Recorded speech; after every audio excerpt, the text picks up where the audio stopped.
Praise rod जय मसीह की। Stanley Macwan, मेरे YouTube channel Hindi Gujarati Bible study में आपका स्वागत है।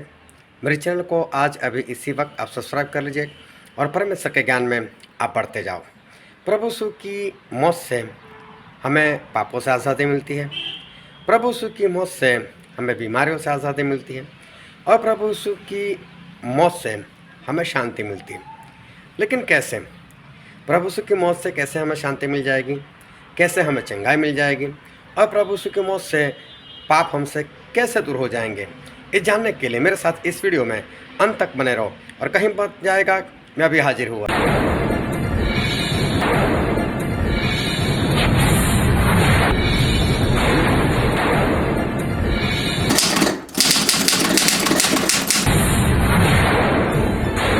प्रभु यीशु की मौत के कारण इंसान पाप से दूर हो जाता है, इंसान बीमारियों से दूर हो जाता है और इंसान अशांति से दूर हो जाता है। लेकिन कैसे कैसे इंसान प्रभु यीशु की मौत के कारण पाप से दूर हो सकता है? एक एक सवाल को ध्यान रखना। इस सारे सवालों के जवाब है इसमें, और परमेश्वर आज हमें एक बहुत बढ़िया कुछ बात सिखाने के लिए जा रहे हैं। हम पाप से कैसे दूर हो सकते हैं? प्रभु यीशु की मौत के कारण। प्रभु यीशु इसीलिए मर गए कि हम पाप से दूर हो जाए या पाप हमसे दूर हो जाए। लेकिन ये पाप से हम कैसे दूर हो सकते हैं? प्रभु यीशु की मौत के कारण कैसे हम दूर हो सकते हैं, वो जानने से पहले हम पहले ये जान लेते हैं कि पाप होता है क्यों। सबसे पहले हम ये जान लें कि पाप जो है वो हमारे जीवन में होता क्यों। जब परमेश्वर ने आदम और हवा को एदन बाग में रखा था और जो शैतान है वो सांप के अंदर रहकर हवा के पास आया और हवा से उसने बातें की और हवा को भरमाया और हवा को बोला ये भले बुरे का जो पेड़ है उसका फल खा लो, तुम परमेश्वर के जैसे हो जाओगे। और हवा ने उस फल को खा लिया और उसके अंदर पाप आ गया। जो परमेश्वर की आज्ञा थी वो आज्ञा उसने नहीं मानी और आज्ञा नहीं मानना ही पाप है। और वही फल उसने आदम को भी खिलाया। अब क्या हुआ, जैसे ही इन लोगों ने शैतान का कहा हुआ माना, जैसे ही इन लोगों ने परमेश्वर की आज्ञा को तोड़ दिया, जैसे उन्होंने भले बुरे का जो पेड़ था उसका फल खा लिया, शैतान इनके अंदर आ गया। शैतान इनके अंदर आकर, दुष्ट आत्मा जो थे वो हवा के अंदर और आदम के अंदर आकर वो समा गई। अब परमेश्वर वहाँ पर आए। जब परमेश्वर वहाँ पर आए तब तक ये लोग अंजीर के पत्तों के कपड़े बना चुके थे, कपड़े पहन चुके थे, फिर भी अपने आप को ढक नहीं सकते थे। और इसलिए परमेश्वर की आवाज़ सुनकर ये लोग पेड़ के पीछे झाड़ियों में छुप गए। और परमेश्वर जो सब कुछ जानते थे लेकिन बड़े प्रेम से बातें करते आकर। सोचो आपने अपने बच्चों को कुछ खास बात बताई हो, ये नहीं करना है, ये बात नहीं करनी है, और बच्चा कर भी लेता है। अब जहाँ पर हो आपको पता भी चल जाता है कि बच्चों ने ऐसा किया, तो मालूम है क्रोध आता है। लेकिन प्रभु यीशु क्रोध से नहीं आए यहाँ पर, वो अभी भी शांति में, सब कुछ जानते। प्रभु यीशु आए और आकर उन्होंने आदम को नहीं देखा, हवा को नहीं देखा, क्योंकि हर रोज तो ये लोग प्रभु यीशु से आकर मिलते थे, लिपट जाते थे। इस बार ऐसा नहीं हुआ। तो प्रभु यीशु ने आवाज लगा, आदम, ये आदम तू कहाँ है? अरे इतना प्रेम कैसे हो सकता है? वो तो आज्ञा तोड़कर बैठा है। सही में तो परमेश्वर क्रोध में आने चाहिए और आदम के ऐसे बाल पकड़कर उसको वहां पेड़ के पीछे से बाहर निकालना चाहिए और 2-4 थप्पड़ लगाना चाहिए। मना किया था, पता नहीं तुझे? हवा को निकालना चाहिए, उसको 2-4 थप्पड़ लगना चाहिए, पता नहीं है मैंने मना किया था, क्यों माना उसका? लेकिन देखो प्रेम से बात कर रहे, ये है मेरे परमेश्वर का प्रेम।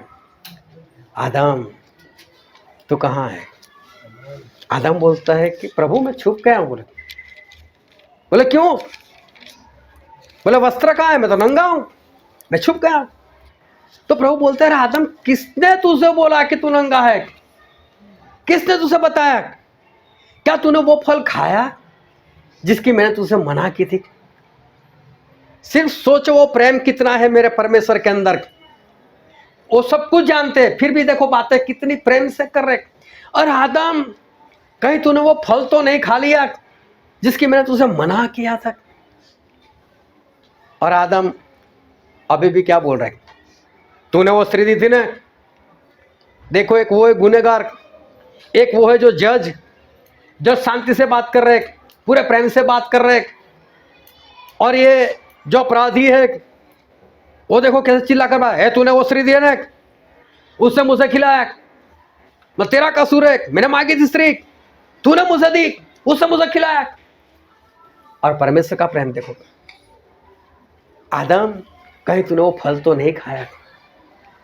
दोनों में अंतर देखो, एक सृजनहार सर्वशक्तिमान और एक सृष्टि कमजोर, लेकिन वो देखो कितना चिल्ला रहा है। प्रभु बोलते हवा, स्त्री को बोलते क्या तूने फल खाया, अभी भी प्रेम से, वो सांप है ना, उससे मुझे खिलाया, ना बना दे सांप, ना होता है ऐसा। देखो ये दोनों प्रभु यीशु के ऊपर दोष लगा रहे, जबकि काम ये लोग गलत कर कर बैठे। कहाँ प्रभु यीशु का प्रेम और कहाँ पर ये लोग। लेकिन इन लोगों ने गुनाह किया, गुनाह करने के बाद और गुनाह किया, प्रभु के ऊपर दोष लगाया। और प्रकाशित वाक्य में ऐसा लिखा है, उसका 12वां अध्याय और उसका वचन 10। फिर मैंने स्वर्ग से यह बड़ा शब्द आते हुए सुना, अब हमारे परमेश्वर का उद्धार और सामर्थ्य और राज्य और उसके महिमा का अधिकार प्रकट हुआ है, क्योंकि हमारे भाइयों पर दोष लगाने वाला, जो रात दिन हमारे परमेश्वर के सामने उन पर दोष लगाया करता था, गिरा दिया गया है। देखो शैतान की बात की, कौन शैतान, तो बोले जो दोष लगाता है। वो दोष लगाने का काम किसका है, दोष लगाने का काम किसका है, शैतान का है।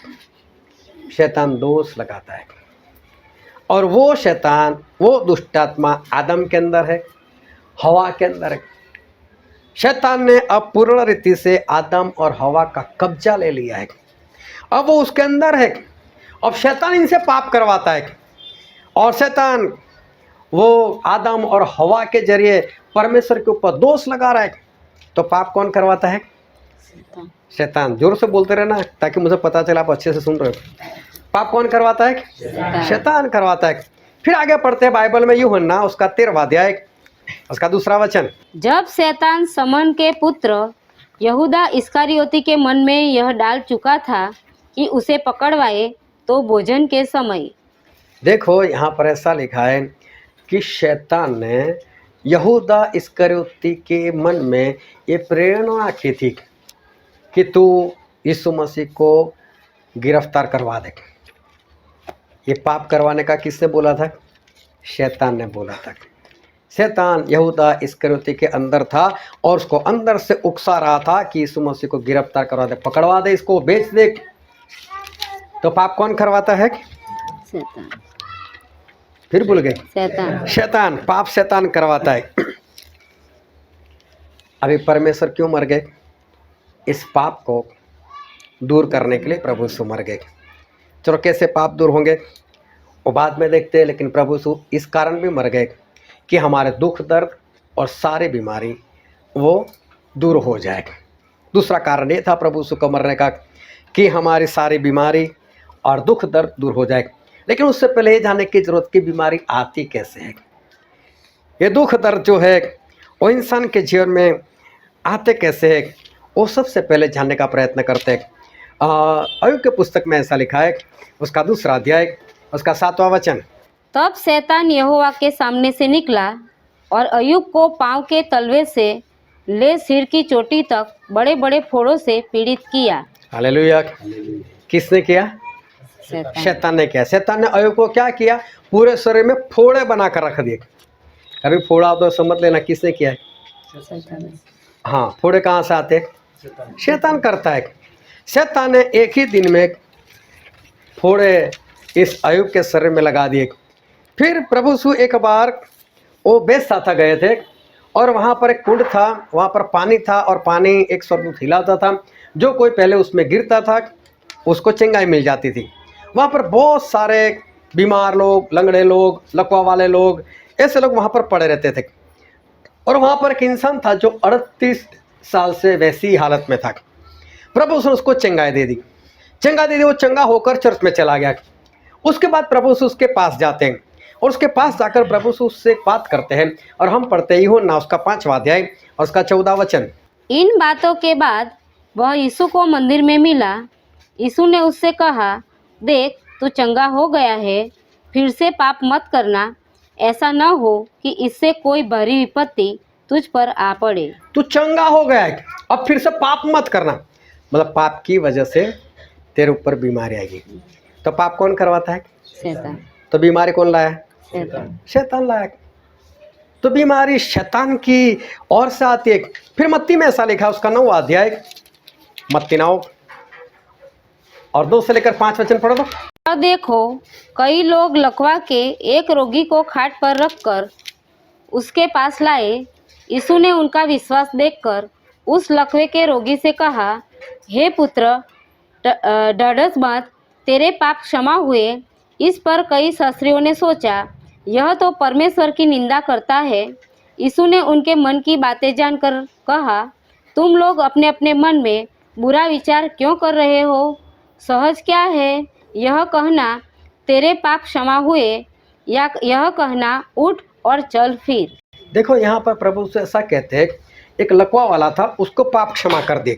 इसका मतलब उसके अंदर पाप था, पाप क्षमा कर दे। तो लोगों ने बोला कि ये तो परमेश्वर की निंदा कर रहे। तो प्रभु से ने ऐसा बोला, ऐसे विचार क्यों करते हो?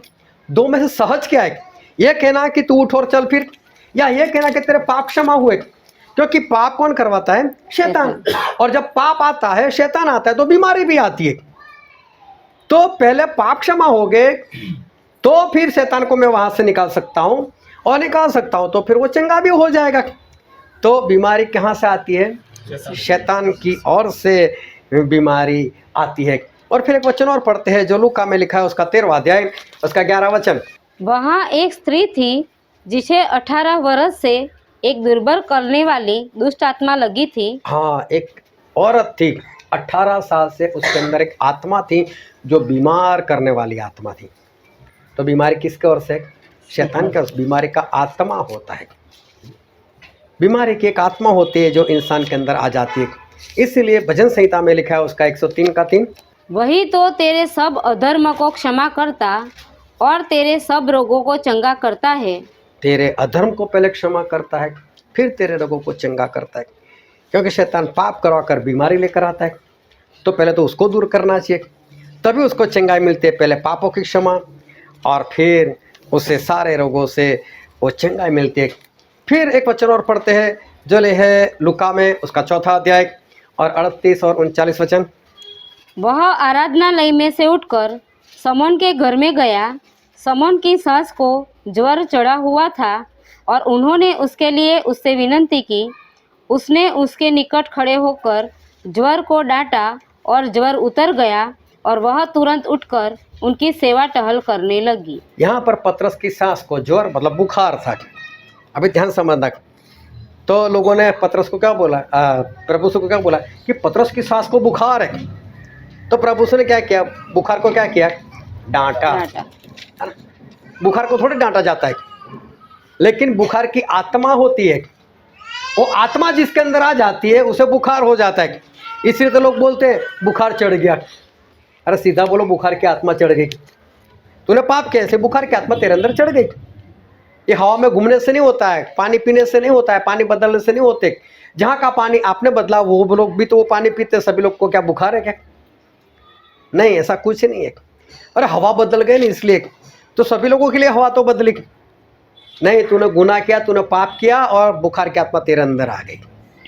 तो प्रभु उसने ऐसा नहीं बोला बुखार अच्छा चलो ऐसा कर दे, डांटा उसको, डांटा, क्योंकि बुखार की आत्मा होती है और प्रभु ने उस आत्मा को डांटा। फिर एक बार एक इंसान था, उसके बच्चे को बीमारी लगी थी। और बीमारी कौन सी थी?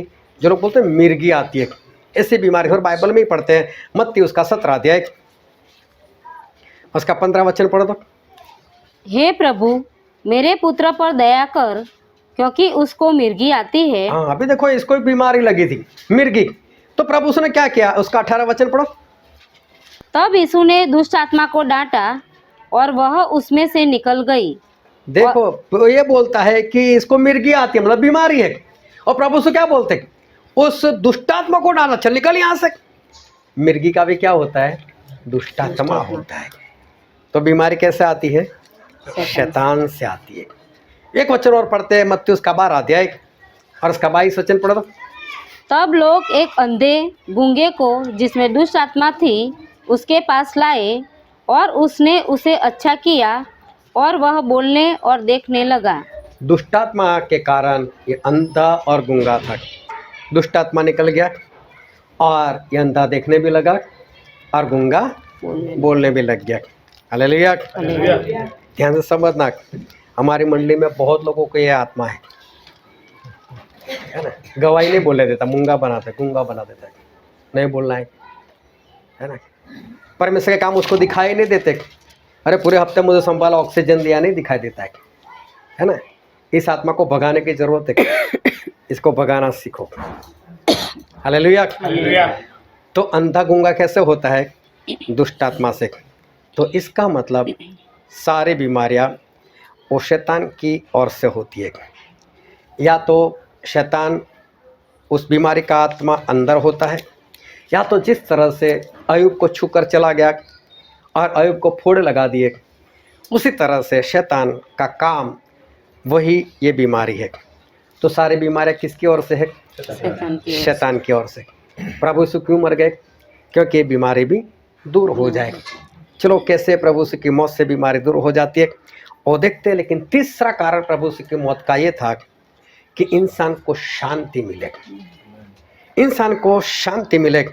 तो पहले ये जान लेते हैं कि अशांति कहाँ से आती है और अशांति किसकी ओर से है। और बाइबल में एक वचन पढ़ते हैं जो है गलातिया उसका 5वां अध्याय और उसका 22 और 23 वचन। पर आत्मा का फल प्रेम, आनंद, शांति, धीरज, कृपा, भलाई, विश्वास, नम्रता और संयम है। ऐसे ऐसे कामों के विरोध में कोई भी व्यवस्था नहीं। यहाँ पर पवित्र आत्मा के फल के बारे में लिखा है। सबसे पहला फल क्या है? प्रेम, दूसरा आनंद, तीसरा शांति। तो शांति कहाँ से आती है? पवित्र आत्मा से। तो अशांति कहाँ से होगी? शैतान की ओर से। बहुत सीधा सिंपल कि अशांति कहाँ से आती है? शैतान की ओर से आती है। एक वचन और पढ़ते हैं जो यूहन्ना उसका 14वां अध्याय और उसका 27 वचन। मैं तुम्हें शांति दिए जाता हूँ, अपनी शांति तुम्हें देता हूँ। जैसे संसार देता है मैं तुम्हें नहीं देता। तुम्हारा मन व्याकुल न हो और न डरे। यहाँ पर प्रभु से ऐसा बोलते कि मैं शांति देता हूँ। तो शांति कौन देता है? प्रभु से। तो अशांति कहाँ से आएगी? शैतान से। हालेलुया। तो अशांति शैतान की ओर से है। सबसे पहली बात, पाप कौन करवाता है? शैतान। दूसरी बात, बीमारियां किसकी ओर से आती है?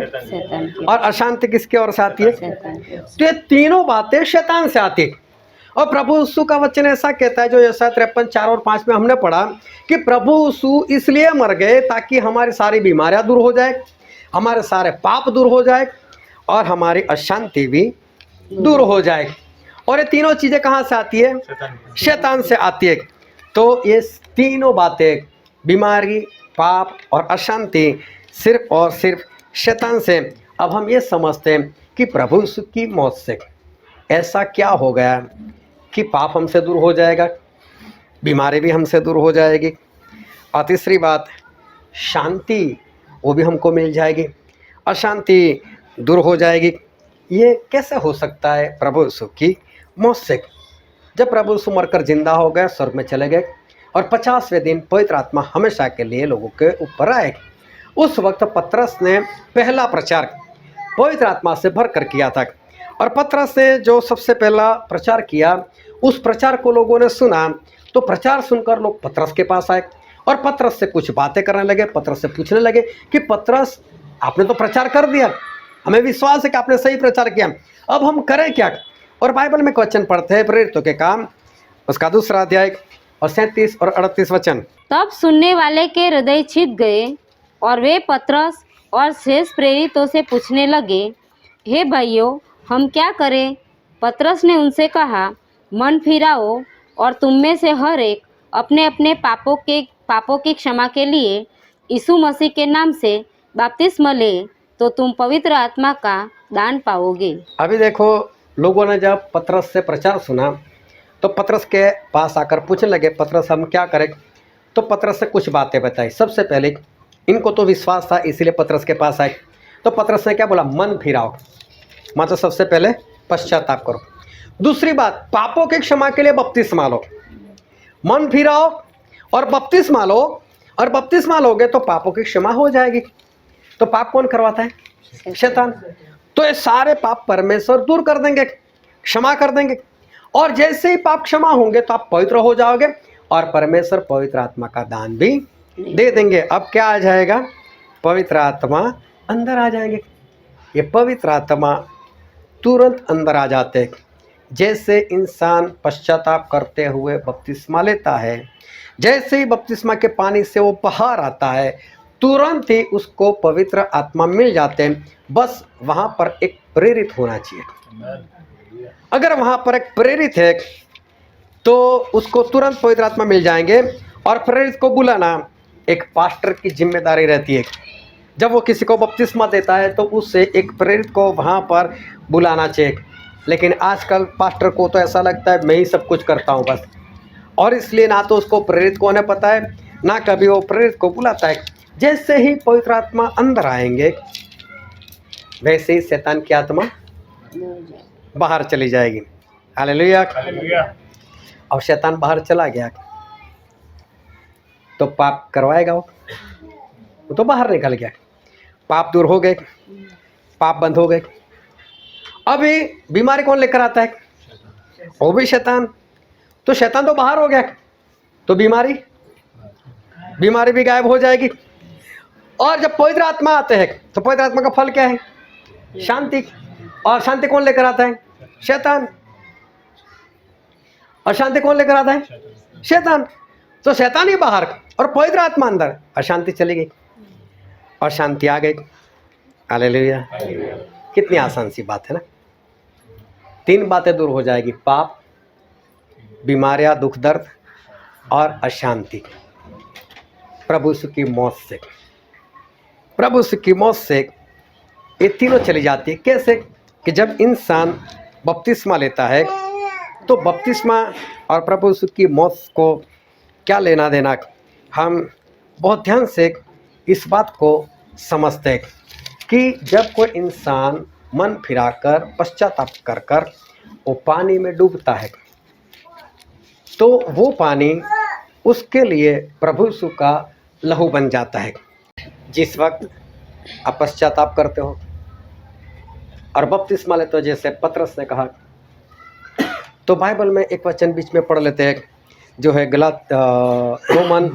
रोमिया उसका अध्याय 6 और 3 और 4 वचन पढ़ो तो। क्या तुम नहीं जानते कि हम सब जिन्होंने मसीह यीशु का बपतिस्मा लिया उसकी मृत्यु का बपतिस्मा लिया, अतः उस मृत्यु का बपतिस्मा पाने से हम उसके साथ गाड़े गए, ताकि जैसे मसीह पिता की महिमा के द्वारा मरे हुओं में से जिलाया गया, वैसे ही हम भी नए जीवन की सी चाल चले। यहाँ पर लिखा है कि जिन्होंने प्रभु यीशु के नाम का बपतिस्मा लिया उन्होंने प्रभु यीशु की मौत का बपतिस्मा लिया। बपतिस्मा का मतलब होता है मैं डूबना। प्रभु यीशु की मौत प्रभु यीशु के लहू बहाने के कारण हो गई। उस लहू में प्राण होता है। जब हम बपतिस्मा लेते हैं तब ये मत समझो कि हम ऐसे ही बपतिस्मा लेते हैं, हम प्रभु यीशु की मौत का बपतिस्मा लेते हैं। प्रभु यीशु की मौत में हम डूबते हैं और प्रभु यीशु की मौत लहू बहाने के कारण हुई, मतलब हम लहू में डूबकर बाहर निकलते। तो इसलिए जब हम प्रभु यीशु का लहू जो बहता लहू है उसके अंदर डूबते हैं, तो जब वो पानी जो नदी का एक पानी होता है उस वक्त हमारे लिए प्रभु यीशु के लहू का काम करता है और प्रभु यीशु का लहू हमारे ऊपर आ जाता है। जिस दिन आप बपतिस्मा ले तो पश्चाताप करते हुए उस वक्त प्रभु यीशु का लहू आपके ऊपर आता है, क्योंकि प्रभु यीशु की मौत जो थी वो लहू बहने के कारण हुई, और फिर उसमें डूबकर वो लहू से शुद्ध होता है, उसको पवित्र आत्मा दिए जाते हैं, और इंसान जो है वो तीनों बातों से वो आज़ाद हो जाते हैं। लेकिन एक बड़ी बात हमें समझने की ज़रूरत है कि प्रभु यीशु हमारे पाप दूर करने के लिए मर गए, प्रभु यीशु हमारी बीमारी और दुख दर्द दूर करने के लिए, मतलब चंगाई देने के लिए मर गए, और प्रभु यीशु हमें शांति देने के लिए मर गए। क्या ये सारी बातों के लिए मरना जरूरी था?